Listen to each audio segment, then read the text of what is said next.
Parole முடிந்து மீண்டும் சிறைக்கு திரும்பிய புதுச்சேரி பிரபல தாதா மர்டர் மணிகண்டன் வெளியிட்டுள்ள உருக்கமான ரீல்ஸ் வீடியோ சமூக வலைதளங்களில் வைரலாகி வருகிறது. புதுச்சேரியில் பல்வேறு குற்ற சம்பவங்களில் ஈடுபட்டு சிறையில் உள்ள பிரபல தாதா மர்டர் மணிகண்டன் மகனின் உடல்நலக்குறைவு காரணமாக உயர்நீதிமன்றம் அளித்த 15 நாள் பரோலில் வெளியே வந்த நிலையில் குடும்பத்துடன் இருந்த தருணங்களை வீடியோவாக பதிவு செய்துள்ளார்.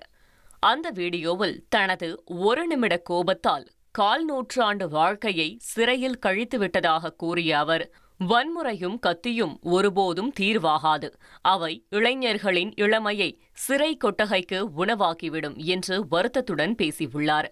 கத்தியும் ரத்தமும் இளைஞர்களை சிறை கொட்டகைக்குள் தள்ளி இளமையை உணவாக எடுத்துக்கொள்ளும். 20 வயதில் சிறைக்கு சென்ற நான் இன்று 48 வயது வரை சிறை கொட்டகைக்குள் எதிர்காலத்தை தேடி அடைபட்டு கிடக்கின்றேன். வாழ்க்கை ஒரு முறைதான், இனி எங்கு தேடினாலும் இழந்த இளமையும் தொலைந்த வாழ்க்கையும் எப்போதும் என்னால் மீட்டெடுக்க முடியாது. இளைய தலைமுறை இளைஞர்களே, நீங்கள் வீட்டிற்கு மட்டுமல்ல, இந்த சமூகத்திற்கும் நம் நாட்டிற்கும் மிகப்பெரிய முதுகெலும்பு நீங்கள். நம் நாட்டில் வாழ எவ்வளவோ நல்ல வழிகள் இருக்கிறது, அதில் ஒன்றை தேர்ந்தெடுங்கள். மேலும் இழந்த இளமையை இனி எங்கு தேடினாலும் கிடைக்காது என்றும் இளைஞர்கள் நல்ல வழியை தேர்ந்தெடுக்க வேண்டும் என்றும் அறிவுறுத்தியுள்ளார். இனி எந்த குற்ற செயல்களிலும் ஈடுபடாமல் குடும்பத்திற்காக மட்டுமே வாழப்போவதாகவும் அவர் அந்த வீடியோவில் குறிப்பிட்டுள்ளார்.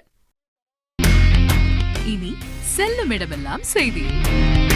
தந்தை டிவியின் வாட்ஸ்அப் சேனலை ஃபாலோ பண்ணினா செல்ல இருக்கும் இடமெல்லாம் செய்தி. இதோ QR கோட் இப்பவே ஸ்கேன் பண்ணுங்க, ஃபாலோ பண்ணுங்க.